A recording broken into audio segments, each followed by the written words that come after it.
Hi, I'm IKEA, and for today's video we'll be going over Negotiator's Dilemma in a build showcase. It is mostly going to consist of obliterate variants, which are the general use variants, as there are other ways to set up Negotiator Dilemma as it works really well with focus as well. But for today we'll be going over the basics of it, and we'll be introducing a lot of people to it, as this is still the old dog that knows a lot of tricks, and well, something like Striker has come in and has overtaken it as the top dog of damage. It is still quite formidable, and we'll go over some variants that I can totally recommend for you to spend some time on and try to learn, as this is very much an acquired taste. This isn't a build that you just pick up and play, as Strikers very much is, and that's also why it's that recommended. This very much is a build you have to learn. As always, I'll be making extensive use of the build collection and several build pictures from there, as there's also now a Negotiators Dilemma recommended folder, which we'll be plugging from.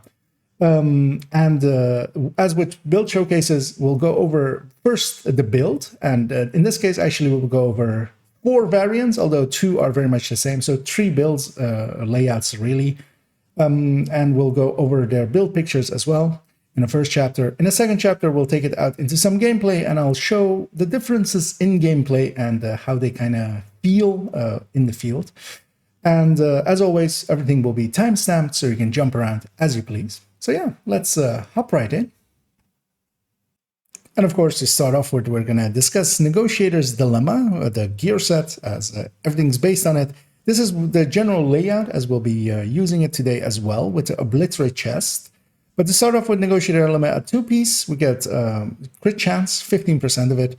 And this is the distinction we use usually to call some gear sets crit starved and some not. Umbra and Negotiator's Dilemma both get a crit chance bonus, meaning that they are not too far behind on crit chance in comparison to some other builds. And for instance, Striker. And on 3 pieces, we get some crit damage as well, 20% of it. And on 4 pieces, we get the mechanic of a Negotiator. And that is that you mark enemies, critical hits mark enemies for 20 seconds and up to 3 marks total.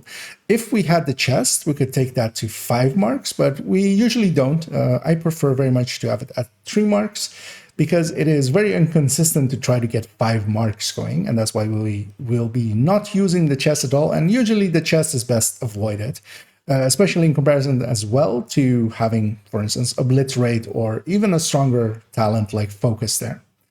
And when you critically hit a marked enemy, all other marked enemies take 60% of the damage dealt. So we are transferring any critical hit also to enemies. And with the backpack talent here, increases hostile negotiation, which is the talent, damage to additional marked enemies from 60 to 100%. So with the backpack, we're taking that 60% to 100%, meaning that all of our critical hits, which are on most of these builds at 60% chance, they are doing 100% of that crit damage. So we're doing quite a lot of spread damage. And that is the mechanic for Negotiator. You mark multiple enemies, and then you damage one enemy, and it gets transferred to others. For most of the builds today as well, I'll be using the backpack with the talent. I much prefer to have this talent here, although there is definitely a case to be made for vigilance backpacks, and we'll even cover one in a build layout in a little bit. Together with that as well, there's one last mechanic that often gets forgotten by the Negotiator, and that is whenever a marked enemy dies, you gain 2% critical hit damage, stacking up to 20 times or until combat ends. Now, this again is a marked enemies dying. They don't have to die from you, as long as they were marked at the time that they died. So if you're in a group, if you mark multiple enemies and others kill them, it still counts. And this is basically a stacking buff, but not in the terms of, for instance, Strikers or Negotiators or Heartbreakers. The Negotiator one is on kill, and it stacks up to 20 times and also drops off instantly if combat ends. So it's very reliant on some places. So for instance, think of Countdown, where you have many enemies and combat lasts the entirety of the time that the zone is active, as waves will be continuously spawning. You'll definitely get up to that full max 20 stacks. In other places, like a territory control, there aren't 20 enemies to kill anyway, even in 4-man scaling. So it is very conditional to some things. And it is an important buff because, yeah, it'll add 40 crit damage, which is pretty significant. Now, in this layout, of course, we'll be going as well with obliterate. All of the builds I'll be showing today will be obliterate, although with different chests. So here we're going over a high-end one, and in a second I'll show also a setup for Elmo and a setup for Oreo, as they, of course, have different crit chances, different setups. And because of that as well, we'll go into different setups. But for the high-end AR, as we have it here, and in this case as well, a high-end AR for me is still basically a Famas. Now, come next season, we might make other choices there. But for now, still, a Famas is my high-end pick. And with that, we're going with a Grupo chest. There is a case to be made here for a Fenris chest, and that's actually what I often used to have in this slot. I have chosen to go with Grupo nowadays, partially because we have grading now as well, adding into the amount of weapon damage that we have.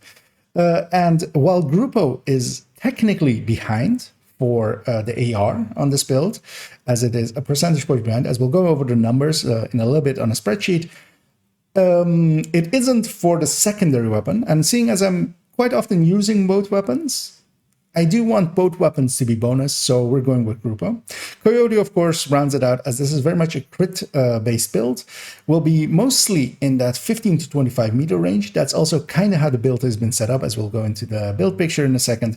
And yeah, Coyote is somewhat unbeatable, except as we go into the Oreo and the Elmo. I don't have it in there, and we'll go over why that is with them.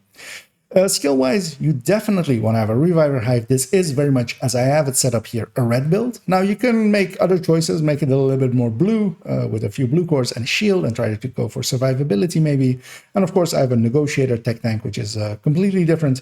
But as a red build, having a Reviver Hive is quite handy. For the other skill, of course, you can make many choices, as we'll go over the build picture as well. I like having Pulse a lot, and Pulse actually fits in very well with this build, as having the vision and knowing where the enemies are allows you to make specific choices at what you're marking. So if you know there's an elite and 2 reds, you definitely want to mark the reds and then shoot the elite. So having Pulse is actually a really good choice, but of course, other choices here can be very powerful, like Foam, like Blind the Firefly, like Shield, like Decoy. But I'll be playing mostly with a Scanner Pulse. Weapons-wise, in this case, we're going for a high-end weapon, the Famas. Specifically, we're taking 2 crit chance mods on it. I'm going to go with a Fast Hands Famas, as I very much enjoy Fast Hands. And this can, of course, be any other AR that you kind of enjoy, although, of course, most of them drop off a little bit more than the Famas in their damage. But others will be a lot more competitive come next season. I'm pairing that here with an LMG, and I'm doing that especially as well with a crit chance 3rd LMG. As we'll see in the stats in a second, that actually really lines up well for using the LMG in the short range, and then using the Famas in the mid range, because the LMG with the crit chance mod is actually more effective in the short range, because it's if the Coyote isn't providing its 10 crit chance in the mid range, then this LMG is going to be ahead of the AR. And yeah, we'll also go, of course, over an Oreo and an Elmo version in a second.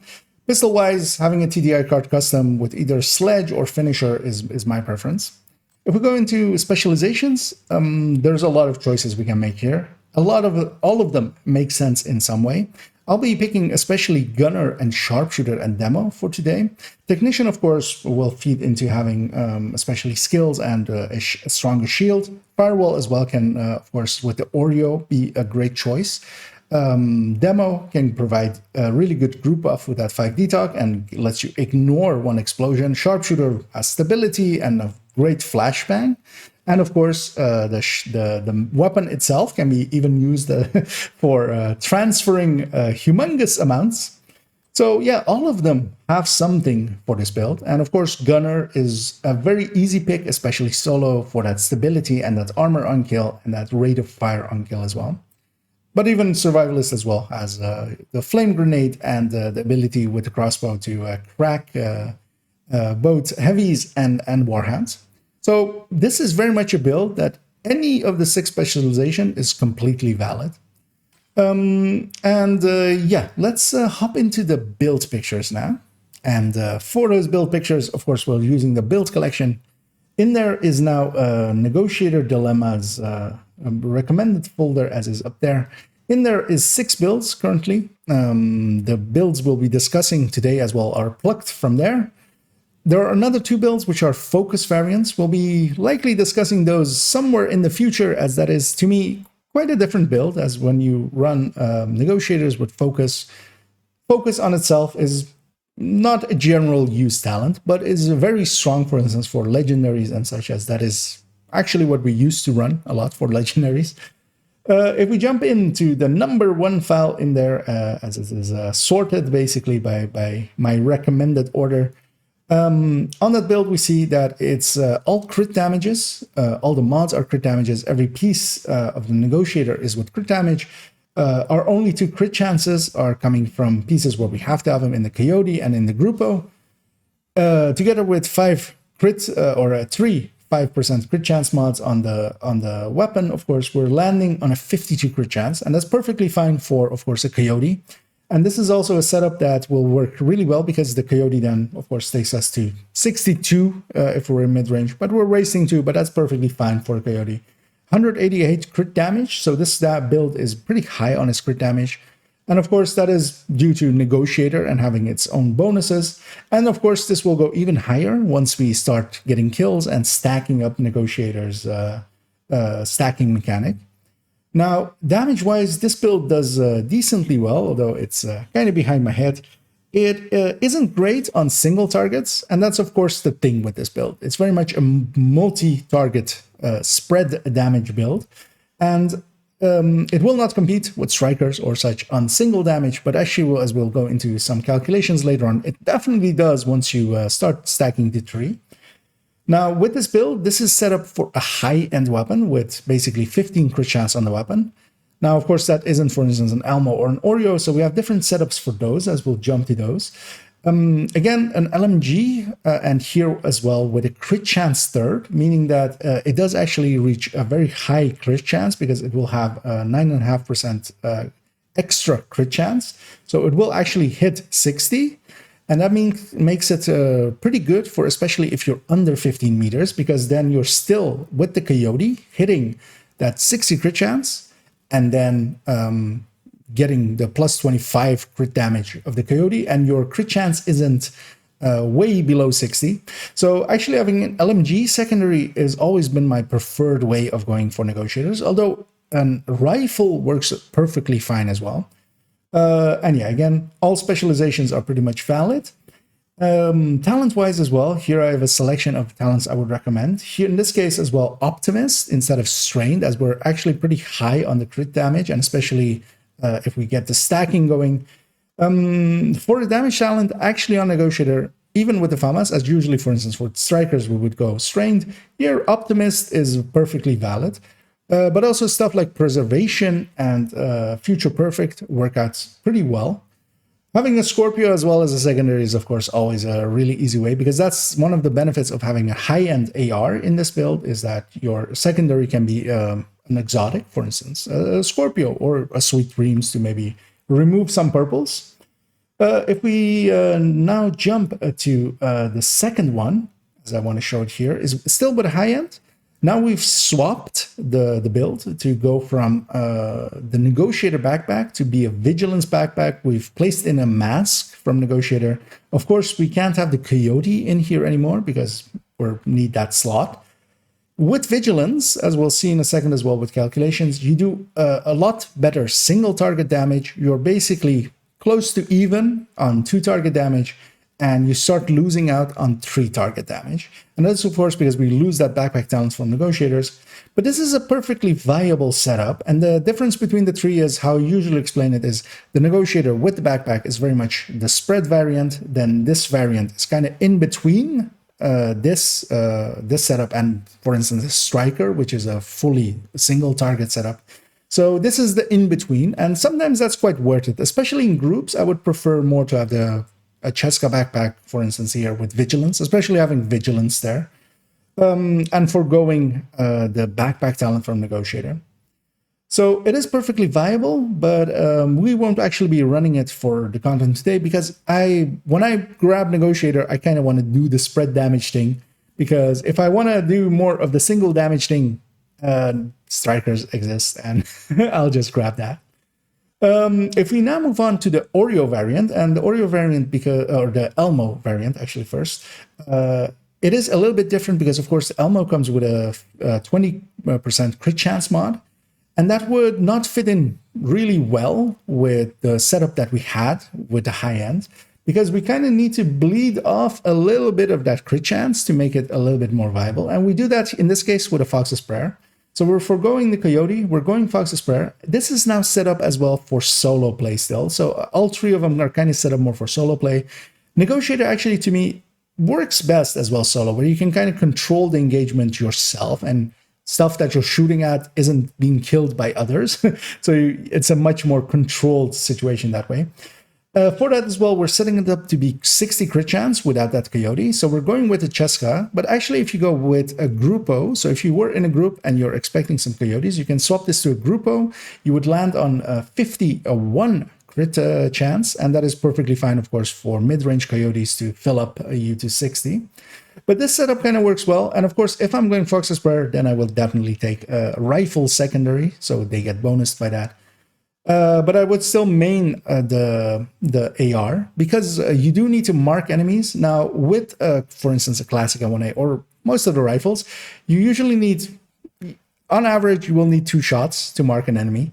That's going to happen a lot faster with an AR and much more consistently. So I usually do prefer still using the AR. Although, of course, if something is at very far range or such, a rifle is a very handy tool.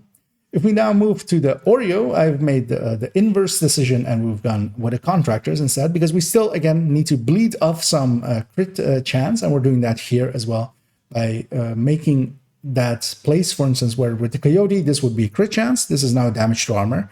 So we're losing 1 crit chance.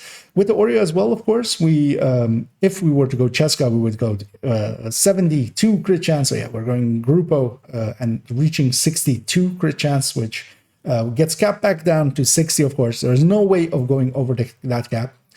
Contractors as well has a odd, DTA, I should be clear, has an odd interaction with Negotiator, which we'll discuss when we start talking about this build, because it kind of double dips with this DTA stat. Here I'm picking it especially as well to, again, put an LMG alongside of it.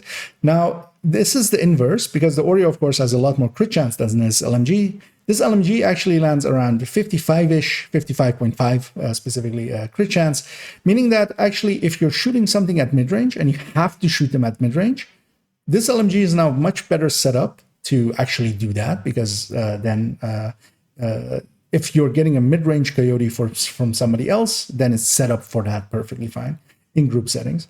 But of course, on the short range, the Oreo, of course, is quite unbeatable. Yeah, let's hop into some of the calculations. And this is the calculation sheet as I've prepared it for today. If you haven't seen these before, these are multi-calculators of my design. They are available as well for you to use, as is linked down below. This specific sheet as well is linked down below. So if you want to have a go and have a look at it for yourself, then you can. These are designed to calculate up to 10 builds and compare them to each other, especially on their burst and sustain DPSs, as input happens down here, output happens up here. We're especially getting a burst and sustain DPS number, and we're comparing everything to the build in the top slot here. We're also getting out some hit numbers that we can check in-game against the range or in the open world, to make sure that we've input everything correctly, which I, of course, have done. Usually, I have a glass vigilance red as the top build in this. Today, we're not using that, as that would be too low. We're going straight to the top. We're going with a chest striker, although, of course, we're going with an Elmo one here. An Oreo one would, of course, compete a little bit higher, but we have that here as well.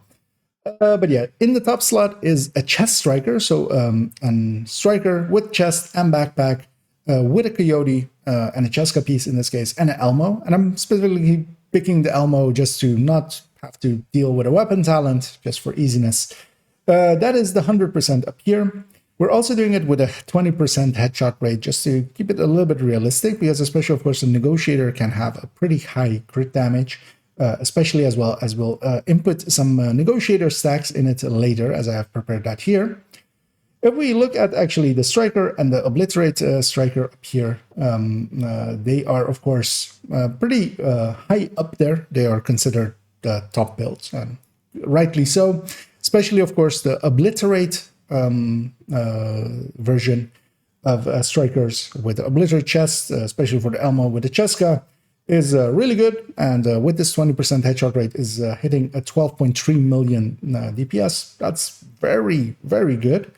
Of course, the chest striker, as we're also having it here as full stacks, so we are actually dealing with it as if everything is at full.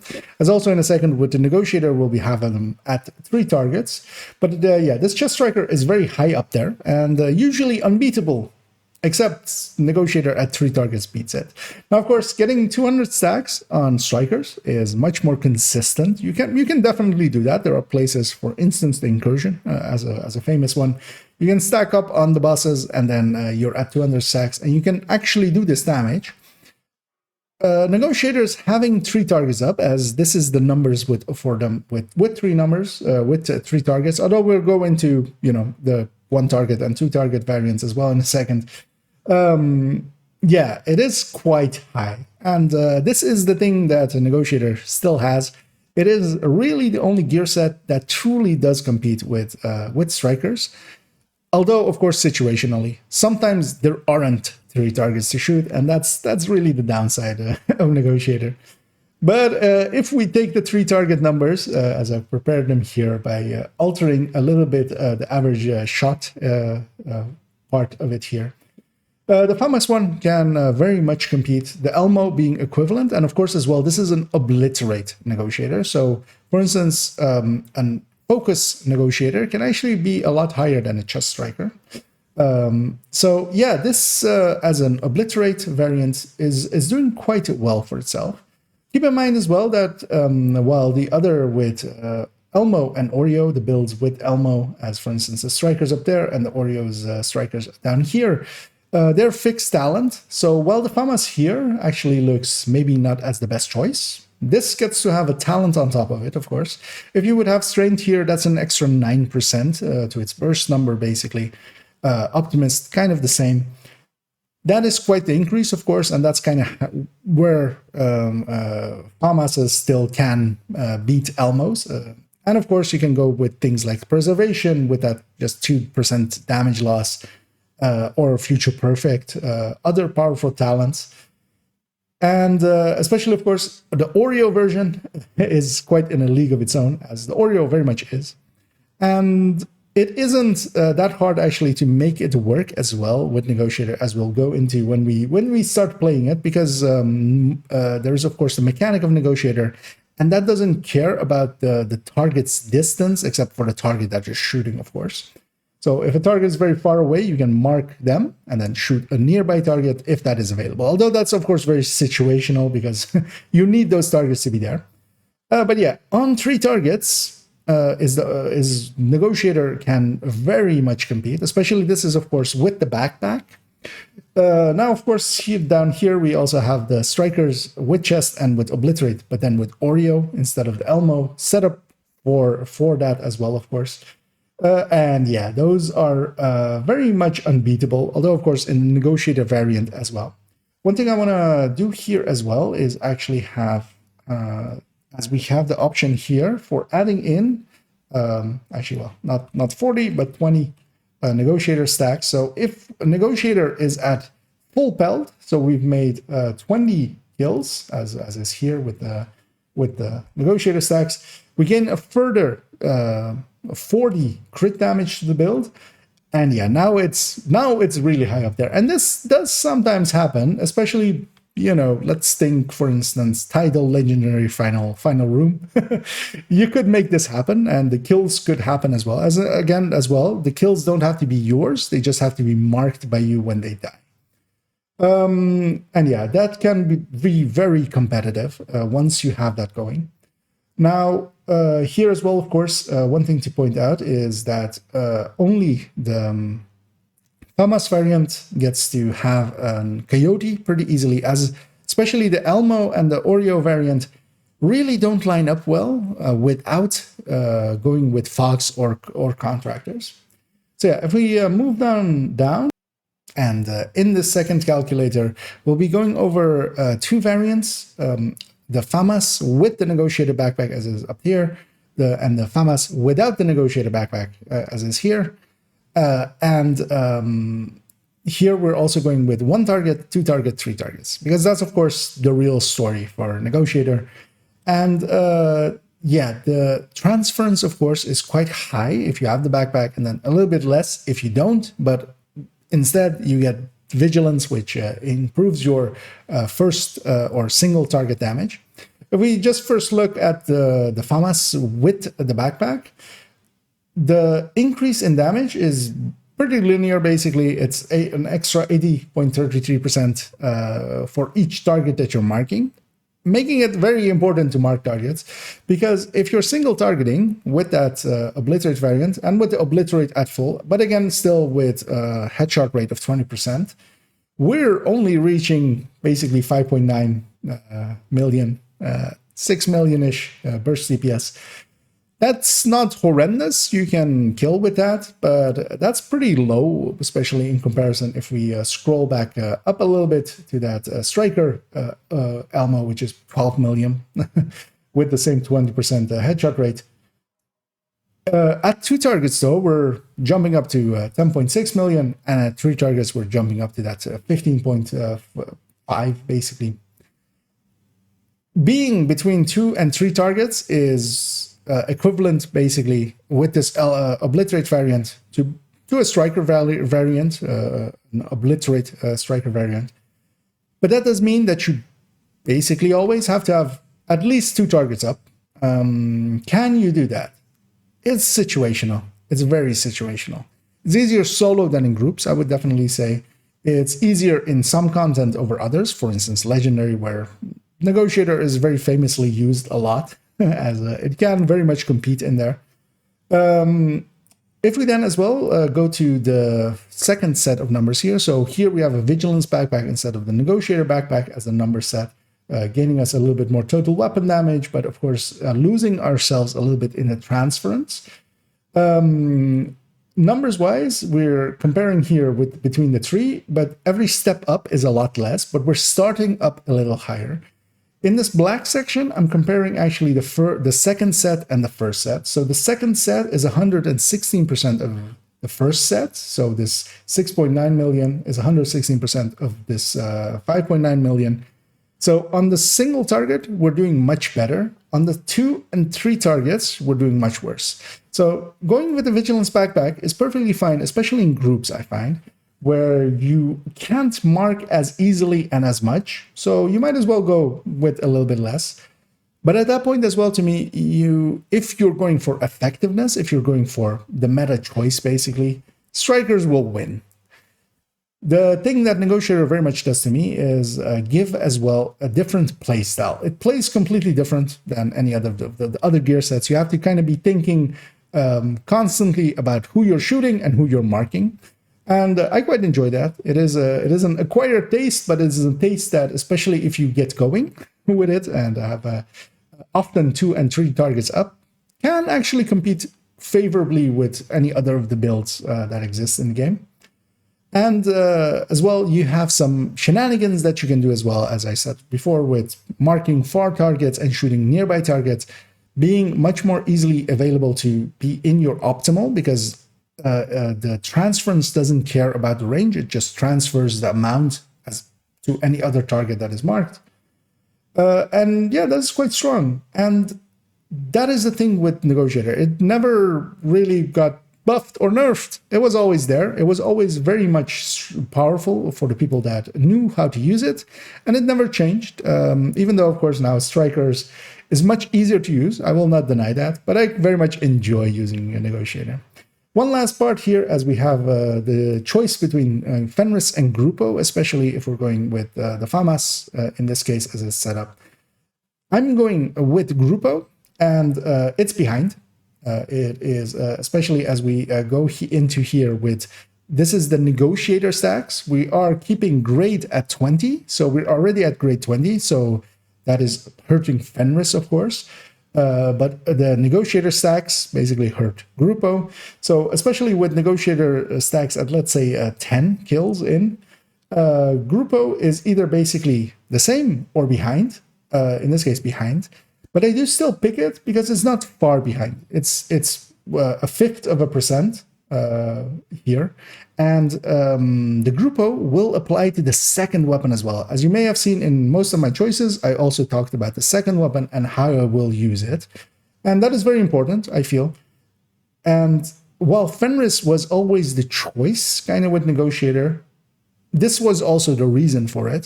But I find myself quite often using it in this splits weapon system kind of way, even with a Scorpio as a secondary, for instance. And they would lose quite a bit by going Fenris. So by making it a kind of more of a general choice kind of build, I go for the Grupo, even though I am giving up a little bit of damage on the AR, but it is a tiny amount of damage, as we see here. As with, again, a 20% headshot rate, although if the headshot rate was higher, then this difference would be bigger as well. Yeah, let's reintroduce ourselves to the build, and we'll head into some gameplay. And the first build we'll be taking out is the Obliterate with the high-end weapons. So that's the one with the Coyotes as well in there. And I'm pairing it here with an ungraded weapon, because while I do have that grade 24 Famas, just to show the build a little bit more, you know, a little bit more tamed down, because not everybody has access to a grade 24 weapon or grade 20 weapon. Yeah, it is very much noticeable difference. It's just under 10% for that 24 extra. So I'll be taking an ungraded weapon.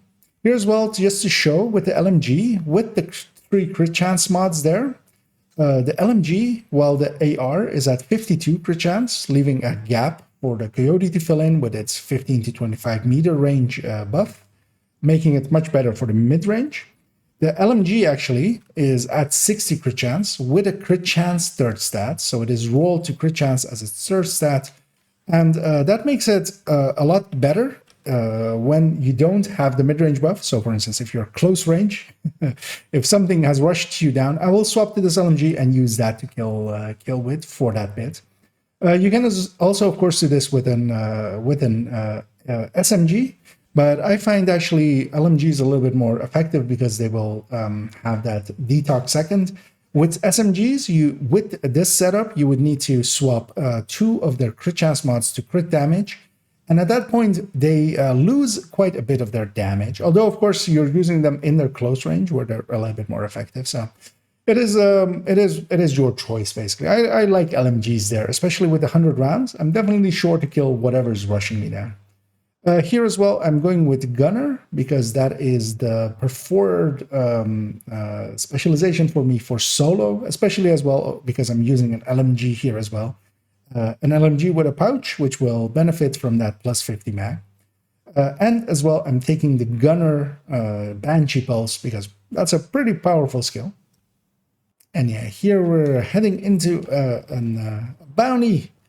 And of course, as always, with New York a little bit, there is a ton of other stuff to fight as well. As already to give a little bit of a spoiler warning, kind of failed 2 times, although mostly because there was a billion things on the streets.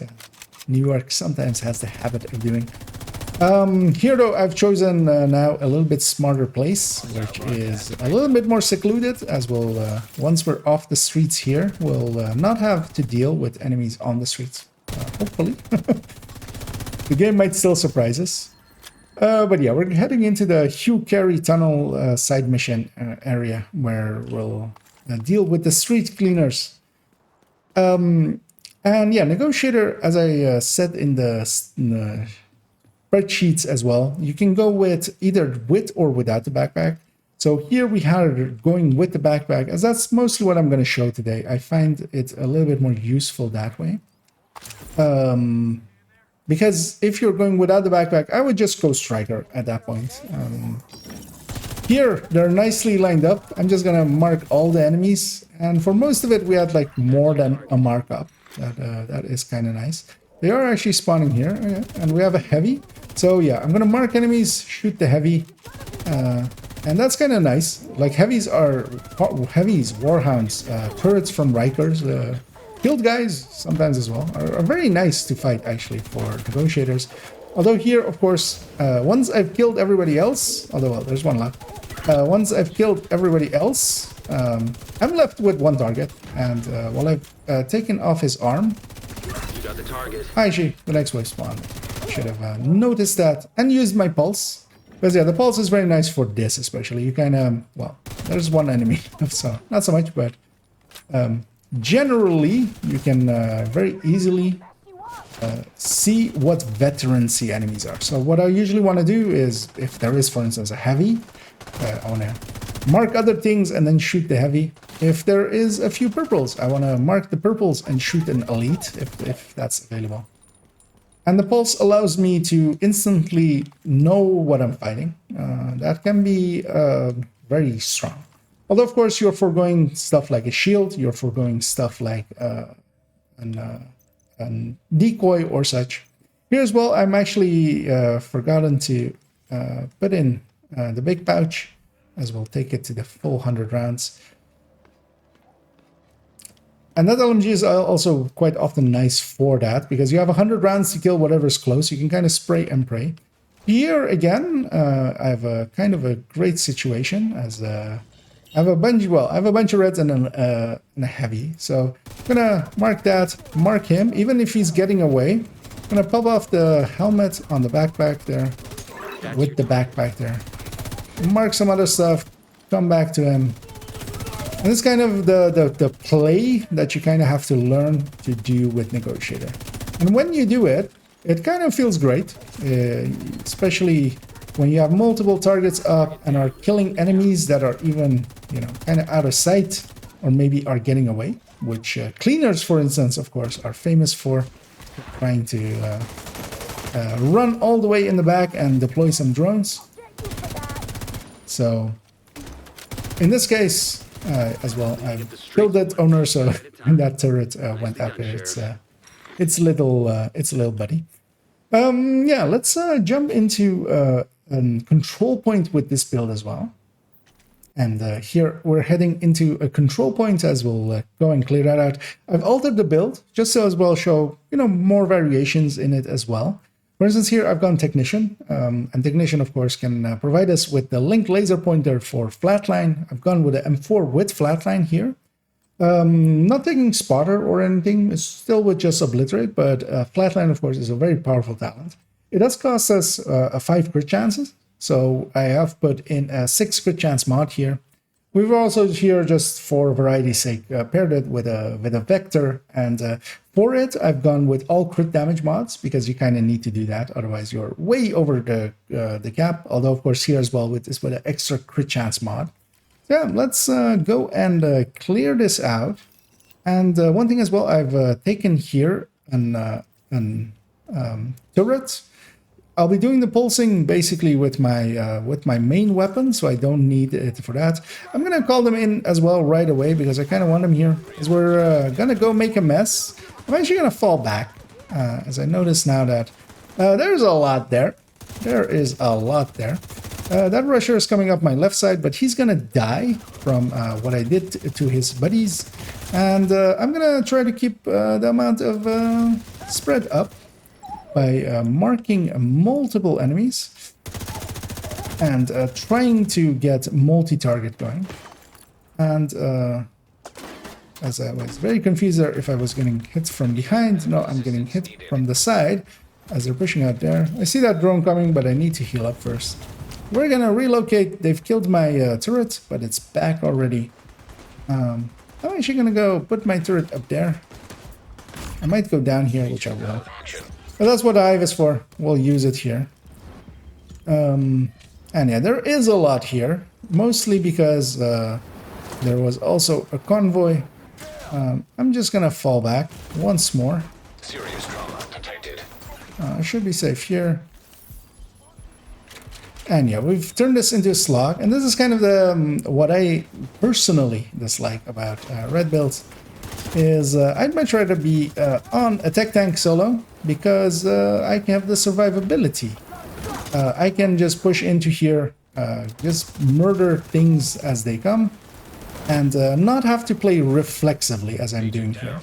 I'm gonna give up here and see if I can fast travel to my allies, which I can. And yeah, that respawns me back in. Quite often, before they reach this area, you can actually respawn on them. For those that didn't know. And I take a big hit right away. Right back in it. Gonna use that guy as a decoy. Is this an elite convoy? Was that what we're hitting? No, it's just a normal convoy. It's just a bunch of extra elites. And yeah, we'll just have to clean back up. And yeah, there's an old saying, it's not about how many times you get knocked down, it's about how many times you get back up. And that very much is the story for me nowadays with red builds. I'm kind of out of the practice with them. But control points actually, and one of the reasons I wanted to do some, are really the playground for negotiators, very much so. As especially for instance solo, there isn't much content where a lot of enemies spawn together and of a high veterancy, and you're guaranteed as well a named, which we're using there of course to transfer with. So you have a lot of big chunky targets to shoot, and that works out pretty well. And here my turret isn't for damage. I'm mostly just using it as a decoy. It's just an extended decoy. And I could totally use a decoy as well.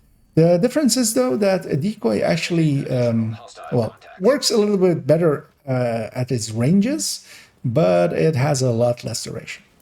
Hey, here while we even went down, we're still in it. I'm gonna recycle that turret. I see rushers coming, and here we'll see as well. So I'm gonna actually use mark some enemies over there. And I'm gonna use the shield of this rusher. I'm not gonna shoot himself, although I'll likely go down here. But I have a hive again, basically respawning. I wanted to use his shield, shoot him in the shield to transfer to his buddies over there. But let's just finish him. Let's take that mid-range. Let's make this from a run and gun fight into just sit and shoot fight, which is much more the playstyle of a negotiator. I've been way too aggressive with it so far. Another thing that turrets are nice for, even if the enemies aren't marked, if you're just looking around, you'll see that Q or E, depending on, or left button or right button, depending on your system, where it shows you where the enemies are. It is actually quite handy for spotting enemies. And of course, from itself, it just marks some enemies. I'm gonna see about doing the marking thing. See that shot? So if I get a mark on him, and I just shoot this guy on his shield, of course, eventually I'll break that shield, but that guy now is very weakened. You can also do the same as well with warhounds and mini tanks. They can be actually very good tools for shooting. I'm kind of struggling to see where these guys are, mostly because they're also getting scattered by my allies, which is one of the downsides of having the NPCs here. I'm gonna shoot this guy in the backpack. Shoot this guy.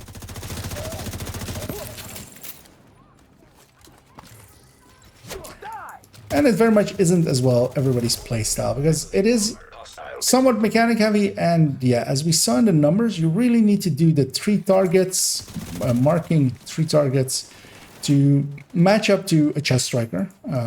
And a chest striker here could have very much just used an ACS, stacked to 200. Would have been already at full power. I'm gonna, as well, just kite this guy. I'm actually, yeah, shooting him in the shield, killing him and her. And, who's left? Well, that guy's left. And that guy's left. Although here, yeah, single target, I'm not doing my job right. But they're also the last guys, so I can't do my job right. Oh, we have rogues. And with red builds against rogues, like, it's not the greatest matchup, really. You can quite easily get oxied out of this. My hive is 11 seconds away. I might actually wait it out. But, of course, again, we have two big targets that both can share... Oh, that was a little buggy. Can share the love between. Although, yeah, I would be much better off single target shooting here. I'll see about getting him out. The mark has faded on the other one because, yeah, it stays for 20 seconds. 20 seconds is pretty long until you need it to be long. But we have damaged both of them a little bit. Let's see about keeping that up. I just want to mark the far one, shoot the close one.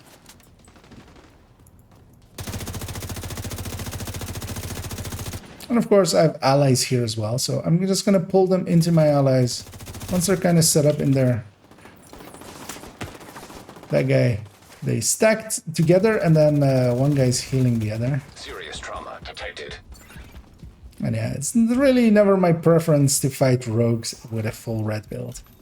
I'd much rather be a PFE. I'd much rather be a tech tank. Just gonna get that shock out of the way. I was hoping to not be shocked by it, but we're getting some extra things joining the fight. Hoping my turret takes some aggro. I'm out of med packs as well, as I was quite copious in my usage of them. And I'm also out of AR rounds there. That's fine though, we'll just have to do it with other weapons. Gonna mark both, and actually we got the kill on both, so I'll take that. Although more is joining the fight, but we'll leave that there. Let's hop into a solo mission, and I'll take the Elmo variant for that. And here we have the Elmo variant. I've taken a grade 20 Elmo here. We're gonna solo this mission. And for the Elmo variant, as I said as well, we're taking a Fox's Prayer. That kind of lines it up a little bit better because we have to lose a little bit of crit chance actually for the Elmo to fit into Negotiators well. Although we then take a Cheska piece to actually line it up better towards that 60, because we're going over 60, we're going to 61, although of course capping back down to 60. In groups again, you could swap this out for a Grupo if you're expecting somebody else's Coyote. One thing you can do, especially with Elmo, is pair it with an SMG. You can also pair it with a rifle because you have a bonus towards it from the Fox's Prayer. But an Elmo has 20 crit chance, of course, from a mod. An SMG can have 21 crit chance from here. If you pair it with 3 crit damage mods, it makes for a really great secondary tool and also a great short range like burst tool. And especially, of course, Lincoln being a very short range mission, I won't be using a rifle here, so we'll be taking that. And here as well, I've paired it with Demolitionist, which will let me take 1 to the face from some of the heavies in this mission. I've set the mission. We're going in without directives. 2 directives, Fog of War, and no region would be pretty easy here. And again, I'm running a pulse. I could use a decoy later, and I actually likely will for the later rooms. But it's actually kind of handy for here. And yeah, as I said, I want to mark the reds, shoot the purple, and especially, for instance, there, like that enemy, I'm leaving him behind. I'll go and kill him by killing these. And especially solo, when you're a little bit more controlled, as I have it here, yeah, you can control the engagements. You can make sure that you kill everything. And even though I was at Health Gate, I was pretty confident that, yeah, kill whatever is around that corner and stagger them enough. You'll need to find a way to open that For gate. these later rooms, I don't need pulse, so actually I am going to swap here to a decoy, because that will actually help me a little bit, as they'll shoot at that and not me. That is the point of a decoy. Usually as well, you can matchmake and get 3 decoys. That's actually a very handy tip to know, as you'll get 3 decoys that also move and sometimes shoot, often shoot. And yeah, make sure to mark as many enemies. And this is, of course, a full red build. It is pretty powerful. You're actually pretty well off still, giving up a little bit of damage and going, you know, maybe having 2 blue cores, maybe having a memento is still pretty viable. But of course, a full red has its own benefits, as well as killing an enemy just takes him out of the fight fully. It's quite often beneficial to just murder the enemy instead of outlive them. I'm gonna take the upper route. I usually take the lower route. Solo actually is preferred. I'm gonna kill one, and that second one is gonna die from that. I'm actually gonna go get set up for here. I left too much alive, and I was hoping to mark more getting up to here, but I couldn't, so I didn't. I'm hoping for this wave, and yeah, here we have 3 elites coming out of here, and I very much want to mark them. Medical assistance I'll kill him. And of course, the Elmo's shock rounds, especially solo, can be a lifesaver, as they were there. And I've hit Hellgate. I'll use my hive here. Next skill will make the boss spawn. And yeah, one of the nice things about demo that a lot of people seem to forget is you have immunity once per minute for 1 explosive. This heavy in a second will try to explosive my face off. Hopefully my explosion resistance is available and prevents that. Gonna decoy up here. And yeah, well, that guy is getting a turret up. I'm gonna mark both of them and murder them with this heavy, although I was hoping to get his back, but I didn't there. That guy's going for the minigun, so I'd rather not. All clear. I repeat, the That's how we all clear. deal with them. No, that can't be all of them. I did lose my hive there. I did get surrounded by that rusher. Didn't see him sneaking up, even though Fog of War is up. You know, that's sometimes the thing with even when you're you know, when you're talking and when you're here as well streaming. There's a lot of attention deficit. So, but we made it through. We're down a hive. I won't need it for these coming few rooms. Likely, hopefully.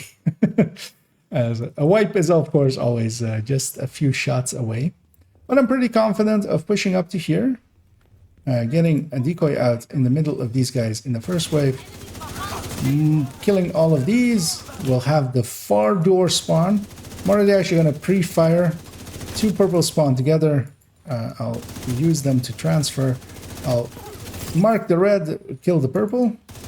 One last guy. Damn it. And of course, especially here, I'm a little bit, An area beneath you with you increased. know, I know the spawns. I know the spawns pretty well. So that helps quite a bit. I don't know where you walk. Here we'll go get the key chest. And as well, actually, if you've never seen it before, you can fast travel. Although, actually, once we killed that last enemy, we could fast travel here. This puts us a little bit further and puts us down here. And if you, of course, do that fast enough, that is very much a speedrun tactic. You know, it's not needed. It saves you just a few seconds, but just to have shown it. We're going to go to the kill room. Definitely for the kill room, I want to have my hive available again, which it will be. As especially we're going to go looting. Gonna shoot that box. That opens this. Open all of this. Grab these 2 crates. We'll go get the crate as well before the door downstairs, and then go into the kill room. The kill room is a place where a lot of people fail. You have to be aggressive. If you let them just spawn in there, it can be actually a very annoying fight. So instead, avoid that, be aggressive. Although, of course, here, when I'm being aggressive, I'm also putting myself quite in danger. I'm solo. There's nobody else to pick me up once my hive doesn't exist anymore. But I have a buddy in the decoy. We'll use him. And here as well, I don't have a coyote, so range doesn't matter that much anymore. Except that the SMG will, of course, has a much higher effective damage. So it will outdamage the AR on short range. So I could definitely use the Vector. Great effect here. Also, with solo, there's a lot of health in the missions. So the AR actually as well, as we have a lot of reds. Later on as well, we'll have a bunch of heavies. And yeah, with just one enemy up, I'm perfectly fine being at my health gate as long as I have my high. And just taking the risk and trying to get that shot at. Especially with the Elmo as well, you often have shock up. But that shock does come at the cost of, if you are running, for instance, a Famas with strained, you know, you would quite a higher damage cap. A fast stance Famas will out-sustain an Elmo quite heavily. You could have preservation. So it does come at a cost, but then again as well, an Elmo is just a pretty good weapon. And it does feel easy to shoot. It is, with that weapon handling mod, it is quite effective. So yeah, one room left before the boss fight, and just pushing through here. I'm gonna play it a little bit risky, but actually I have shock rounds, so it's fine. Next wave spawns here.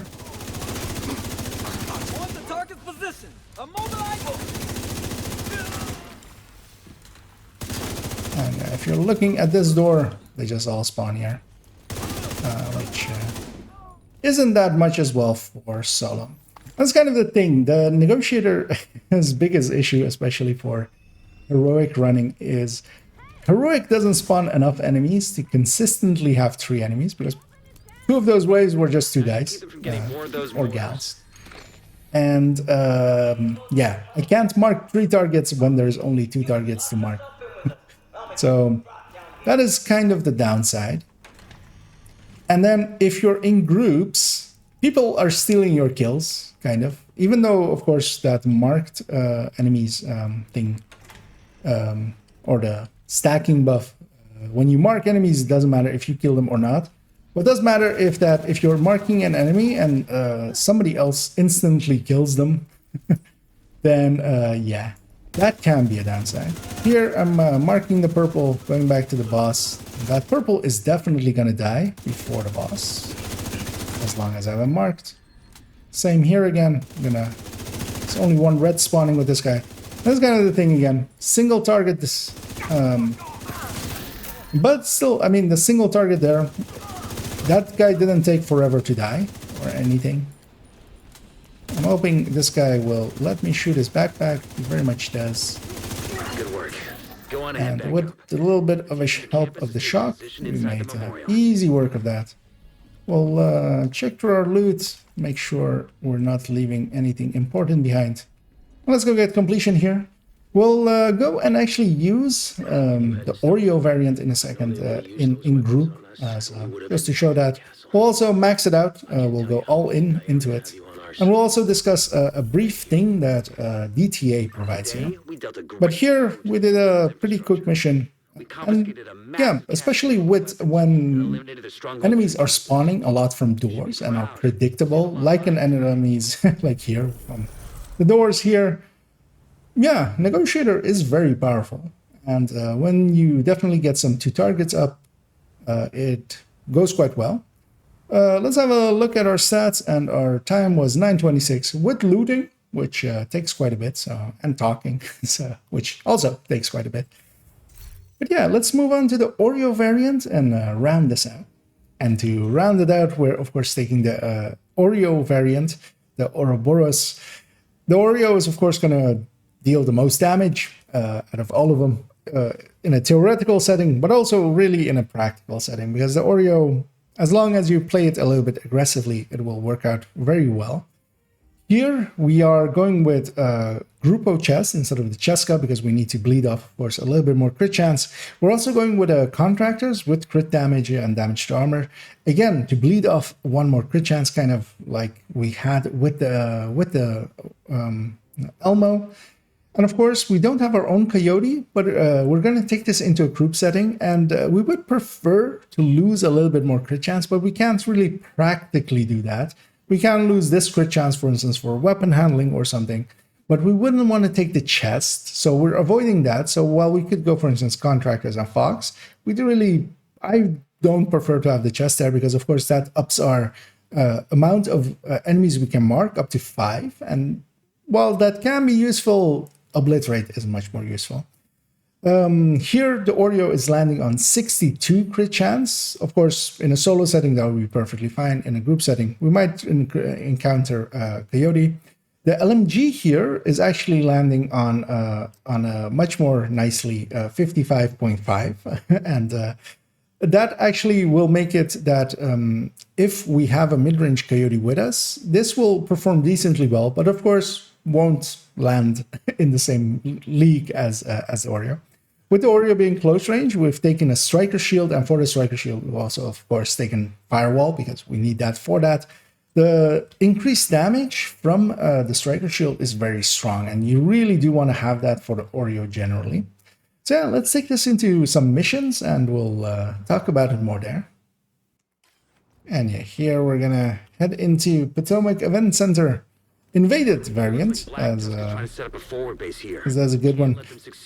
Heading in with Scooby, a regular, as it's actually kind of hard to matchmake as it's quite late reaching now. And of course, it is the weeks of golden bullets, so everybody wants to golden bullets. Where I don't, of course, because I want to avoid using that as a golden bullet makes everything look strong, and Negotiator doesn't need it. Negotiator is strong by itself. It's a strong independent build. It don't need no global event to to carry it around. And yeah, what I really want to do is mark some enemies here as well. Black Tusk is actually a really good faction to fight with the Negotiator because they have a lot of Warhounds and mini tanks, which you can definitely use to really transfer some big amounts because they have a lot of health and armor. Well, health specifically. And of course, as well, they have a lot of elites, and they as well transfer a lot. One thing I want to point out as well is here we're using Contractors, so we do have DTA, and DTA does something pretty odd when it comes to Negotiator, and that is that it double dips. And it's kind of hard to explain, although not that hard actually, is that if you're shooting a target, 2 targets, and you've marked 2 enemies, and both of them have armor available, what is happening is that on your initial shot, you're actually doing that DTA, of course, already into your calculation, basically. But then also on the marked enemy, you're getting an extra 8% worth of damage as long as they have armor, meaning that the DTA is also applying on the spread, which is an oddity. It doesn't, DTOC and DTH do not work this way, so it's only DTA, damage to armor. And that does mean that, especially for instance in a setting like this, DTA will actually be pretty strong as long as the enemies as well, of course, have DTA. Because otherwise you will be better off with DTOC, for instance. But for instance, legendary settings where there's a lot of purples and a lot of elites, yes, definitely Contractor is the way to go. That's kind of why I have mine set up this way as well. And then, of course, with the Contractors, it makes sense to go with an LMG as a secondary. And yeah, we're pushing through this mission pretty quickly. We're likely not to get any friendlies with us, but we'll just 2-man it. Scooby's running a Striker, of course, that we are kind of put it up against already on the damage numbers. So we'll actually see a little bit of striker versus negotiator numbers. So that will be interesting by itself. As yeah, negotiators and strikers do kind of fit in together well, and especially if you're two-manning it and you kind of coordinate decently well. Although just by regular play, the thing is that the negotiator can do much more spread damage. The striker can do much more better point damage, meaning that they fit different roles, basically. When there's a lot of enemies, the negotiator will likely outdo the striker, especially if the striker isn't stacked, because the thing is, once you hit 3 targets, a striker still needs to stack. That will take it a few seconds. At best, it is stacking 40 stacks a second. That is what an ACS can do, although, well, a little bit more actually, because that's what a base ACS can do. The striker, of course, adds in a little bit of rate of fire, but a negotiator, as long as it's marking 3 enemies, it can do that basically once it has marked 3 enemies. And yeah, let's just push through here quickly and We need to ensure get that the entire through this. site As we is do actually get secure. 2 allies. Head I'm to the quite construction surprised by site that. outside of the building. It is quite late in my region now. Center proper. And as always with these build showcases, of course, I'm recording it live with the stream going. So we've been around it for a while. And I've struggled a little bit playing again with, I'll be honest, with playing red builds, full red builds, as it isn't my jam anymore. I play them a little bit too aggressively. But then with this build, with the Oreo, suddenly that aggressiveness isn't truly a downside. It is actually quite beneficial. As on this one, I should try to get under range. Although, of course, that will get me killed here and there. But, you know, that's just the price we'll pay. We'll murder a lot and go down here and there. There we did see again, a bunch of the enemies got staggered by the effect of me shooting multiples of them. And that is quite strong. That is actually one of the main reasons it became so popular for legendaries. The amount of staggers you make happen is quite a lot.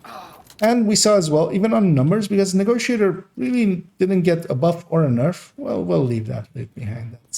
That's too much of a run. Oh, as we still have something alive out there. Oh, well, it's actually alive in here.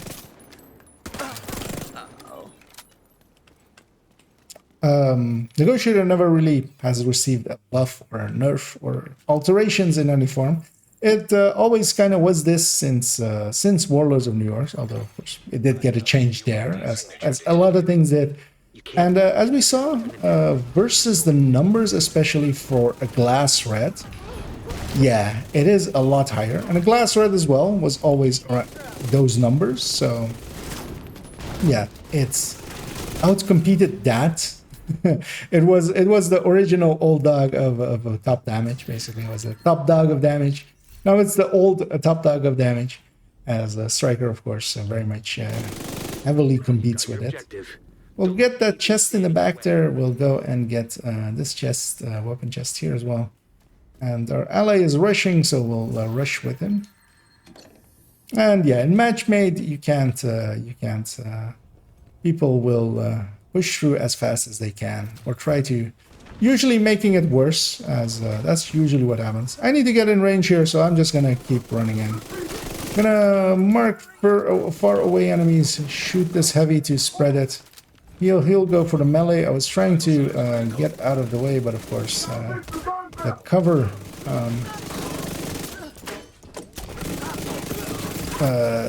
took priority, and I went into cover first.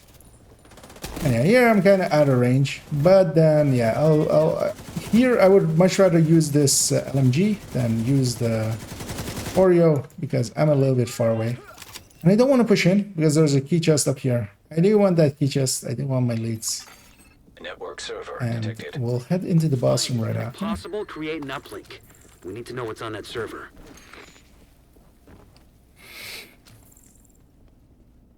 And this will also give me a second to inspect our allies. I see Scooby going for the lead as well. Well deserved. Gonna go up on the right. And I briefly want to see if this guy is an Eclipse. He is horrendous. Okay. and a Heartbreaker with Gamebreaker. So that is MR an detected. almost reddish System disrupted. Heartbreaker. Give up one. And yeah, Negotiator as well kind of leans itself to, if you, for instance, enjoy strikers with maybe a few blues, Negotiator works as well for that. As for instance as well, I do have Negotiator Tech Tank variants. I do want to be aggressive here, so I will. I'm going to actually put a up MB here.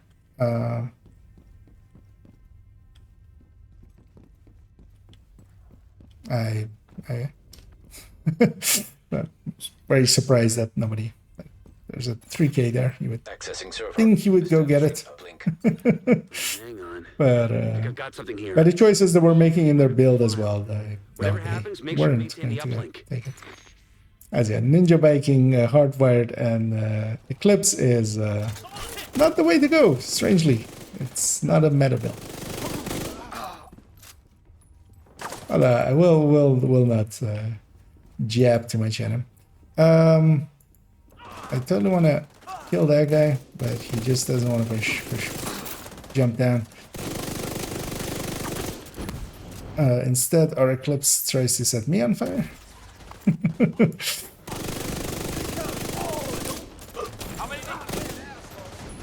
And I am trying to mark as many enemies and get some transfers going, but that's also kind of hard. We also have Fog of War here active.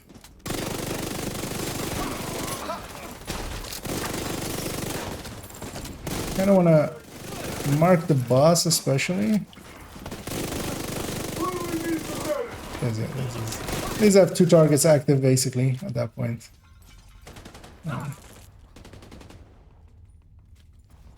Yeah, this would be one of the places for me to where I would definitely, for instance, take Pulse, as I see the heavies coming. Although as well, Negotiator, one of its downsides is it is pretty easy to waste damage, because if I mark 2 heavies and I shoot the second one, it is spreading over all of his parts, and you're basically wasting the damage at a point. It's like almost shooting, shooting grenades at a heavy. Anyway, we finished it there. We have a little bit of time remaining, because those 2 heavies indicate the last wave. I didn't get that loot up there, but that's fine. We'll go get this chest down here. We'll wait for the mission completion things to pop up. I am kind of curious how damage-wise we stacked up there against, specifically Scooby, of course, as they're running Striker. And once we have that, we can kind of push up. But yeah, we didn't get the same amount of kills as, especially, of course, we can kind of a single target kill out, but we did actually do decently well on damage. Although a lot of my damage will be wasted on, for instance, just on heavies and stuff, where it is not directed damage, which is kind of the downside, kind of like with skills. So yeah, let's take this into its conclusion. And to conclude this video, we're going to end up with one last point. And that is this. As I show here, I have 5 pieces of Negotiator active, which means that only 4 are active and 1 is inactive. This is how the loadout is saved for me, with 5 pieces of Negotiator. As we always say, 5 pieces of a gear set is 25% better than 4 pieces. Except, of course, not really. But while it is saved this way, as I often say as well, it's never ran this way. And we saw many different variants, of course, today with Vigilance Backpack, as I showed it, or ran it with Coyotes or Contractors or Fox. This allows me to do that. So I have it all with crit damage and crit damage mods in there already. And I can, if I want to, put in either a Coyote or a Vigilance Backpack, as they have from other builds for this character. Although, of course, this is very much how I have my loadouts set up. So I have, for instance, as well, Contractors from a different build that I can pull in. And you could have, of course, loose pieces as well to run with this. But I definitely recommend having it set up this way, just so you have the options of picking different ways for different moments.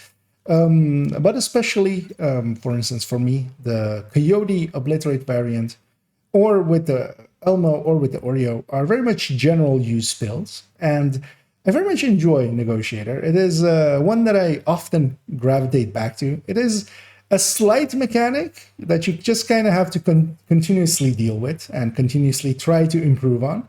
And I very much enjoy that. Trying to get the most out of a build is usually, for me, much more enjoyable than just trying to run the most optimal build. And Negotiator is very much that, trying to get marks going as much as possible, trying to mark far things and shoot close things is, yeah, it's very enjoyable. It's a very enjoyable minute-to-minute gameplay. And in this setup, either with or without the Negotiator backpack, with an obliterate chest, with different types of weapons, weapons that you enjoy, you can pick your specializations and your skills at whatever you want them to be, and just run around and play around with it.